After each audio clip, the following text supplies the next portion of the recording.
लुधियाना के सुनील और उसकी बीवी रीटा एक अच्छे और संपन्न परिवार से ताल्लुक रखते थे।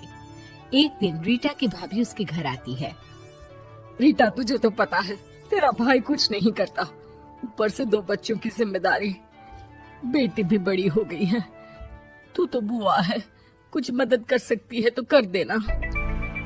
कहाँ पैसे हैं भाभी, बस समझ लो किसी तरह हम लोग भी दिन काट रहे हैं। 2 ही तो कार है और मेरी बेटी भी बड़ी हो रही है। अब उसके लिए कार लेनी है तो 10 लाख का खर्चा तो लग ही जाएगा। तभी वहाँ सुनील आ जाता है। अरे शशि, क्या है, तू हमेशा पैसों के लिए परेशान क्यों रहती है?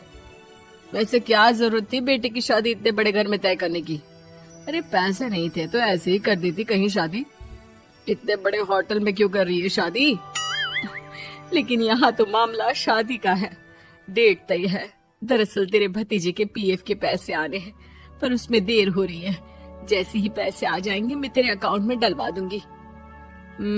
ठीक है, हम लोग सोचकर बताएंगे। तभी वहाँ भतीजा आ जाता है।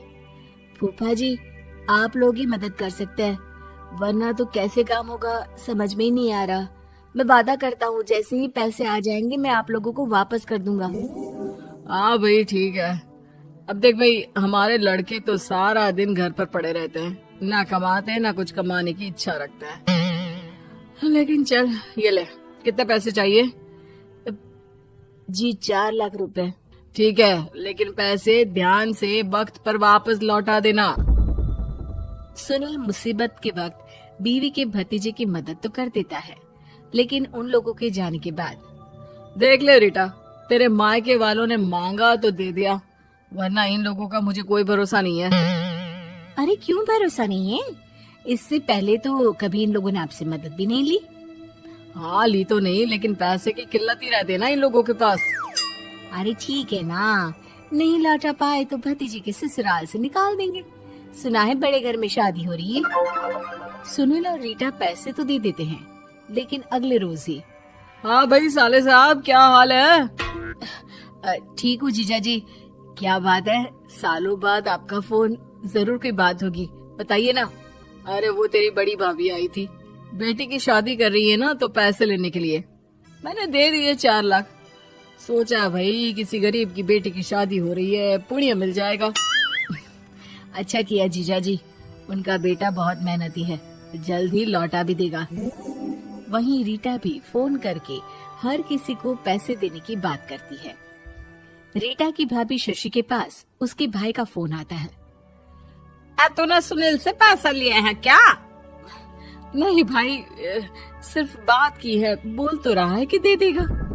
वो लोग मदद करने वालों में से नहीं है, और मदद कर भी दे लेकिन समाज में गा गा कर हालत बुरी कर देते हैं। अब गाने दीजिए ना भाई, मैं क्या कर सकती हूँ, मेरे पास कोई ऑप्शन भी तो नहीं है। बेटी की अगले हफ्ते शादी जो है। शशि की बेटी की शादी हो जाती है, लेकिन शादी के 1 महीने बाद ही सुनील का फोन भतीजे के पास आता है। हाँ भाई, शादी तो हो गई हम लोगों की दुआ से। अब देख, ऐसा ही फायदा होता है पैसे वाले रिश्तेदार हो तो। तेरे वक्त पर हम कैसे खड़े हो गए थे, लेकिन अब पैसा लौटा दे भाई। जी, मैंने पीएफ के लिए अप्लाई कर दिया था, उसकी नोटिफिकेशंस मैं आपको भी भेज देता हूँ। मुझे लगता है 10 दिन में पैसे आ जाना चाहिए। जैसे ही पैसा आएगा मैं आपके अकाउंट में डाल दूंगा। और ना जी ना, कोई नोटिफिकेशन नहीं चाहिए, पैसा चाहिए, पैसा। ठीक है अंकल, बस 10 दिन का समय दे दीजिए। अभी हफ्ता भी पूरा नहीं होता कि भतीजे के पास उसके गांव के दूर के चाचा का फोन आता है। अरे बेटा, क्या बात है, सुनील के कोई पैसे ले रखे हैं तो दे क्यों नहीं देता? हाँ चाचा जी, बात तो हुई थी, 10 दिन का वक्त मांगा है, उम्मीद है हो ही जाएगा। अरे फोन कर रहा है, रोज बता रहा था कि बेटी की शादी में मदद की थी। अब क्या है ना, भले ही शादी 10 दिन रोक देते, लेकिन सुनील से मदद नहीं लेनी चाहिए थी। याद है ना, मधु की मदद करके कितना बदनाम कर दिया था उसने पूरे घर को सोसाइटी में। हाँ चाचा जी, मैं भी यही सोच रहा था कि उन लोगों से मदद नहीं लेनी चाहिए थी। कई लोगों के फोन आ चुके हैं। वही रीटा अपनी भाभी को फोन कर देती है। क्या है भाभी, कब पैसे लौटाओगी? पता है ना ये कितना बोल रहे थे, तुम्हारे बोलने पर मैंने पैसे दिए हैं। भाभी अब तो आपके बेटे की कार बेच दो और हम लोगों के पैसे दे दो। अरे लेकिन रीटा, बात तो 3 महीने की हुई थी ना, अभी तो 2 महीने भी नहीं हुए पैसा लिए, थोड़ा तो सब्र करो। नहीं नहीं भाभी, वैसे मेरा बेटा टिक्कू आ रहा है आप लोगों के घर रहने के लिए, उसको अच्छे से खिलाना पिलाना, समझी। भाभी को समझ में नहीं आता कि वो क्या करे। वो बेटे से बात करती है। अरे माँ, इन लोगों से मदद लेकर सच में बहुत बड़ी गलती कर दी। मुझे खुद समझ में नहीं आता कि कैसे इन लोगों के पैसे जल्द से जल्द दे दूं। तभी डोरबेल बजती है और रीटा का बेटा टिक्कू घर में आता है। आओ बेटा, मामी के घर पहली बार आए हो रहने।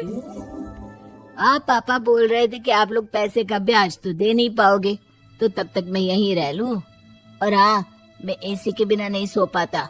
आप लोग अपना देख लेना और पैसे जल्दी लौटा देना, क्योंकि मैं थोड़ा जल्दी जाना चाहता हूँ।